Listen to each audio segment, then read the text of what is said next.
નમસ્કાર. રાજકોટમાં લોહાણા પરિવારના 3 સભ્યોના સામૂહિક આપઘાતના મામલે આજે પોસ્ટમોર્ટમ રૂમ ખાતે રઘુવંશી સમાજના આગેવાનો મોટી સંખ્યામાં એકત્ર થયા હતા.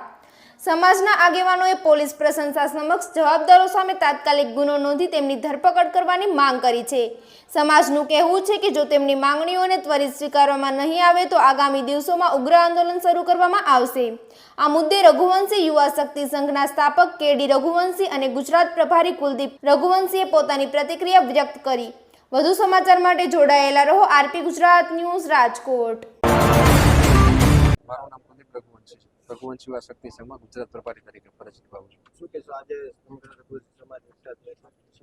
સમગ્ર રઘુવંશી સમાજ આજે એટલા માટે એકઠો થયો છે કે અમારા જાણમાં હમણાં એક ન્યૂઝ આવ્યા છે કે રઘુવંશી પરિવારના અમારા સમાજના ખખર પરિવારના સાધુ વાસવાણી રોડ પર રહેતા એક કુટુંબે સામૂહિક રીતે આત્મહત્યા કરી લીધેલ છે અને હોસ્પિટલે પહોંચતા પહેલા જ એમના મૃત્યુ થયા છે. કારણ શું લાગે છે?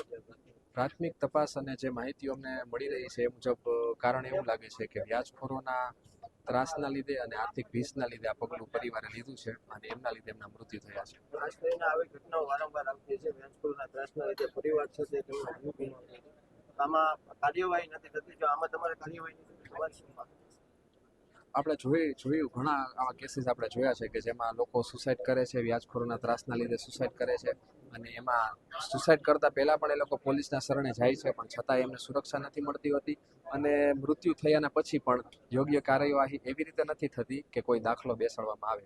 અમે આજ વખતે એ જ ડિમાન્ડ કરીએ છીએ પ્રશાસન પાસે કે આ કેસને હળવાશથી લેવામાં ના આવે, જરા પણ હળવાશથી લેવામાં ના આવે અને યોગ્ય અને કડક દાખલો બેસે એવી કાર્યવાહી કરવામાં આવે.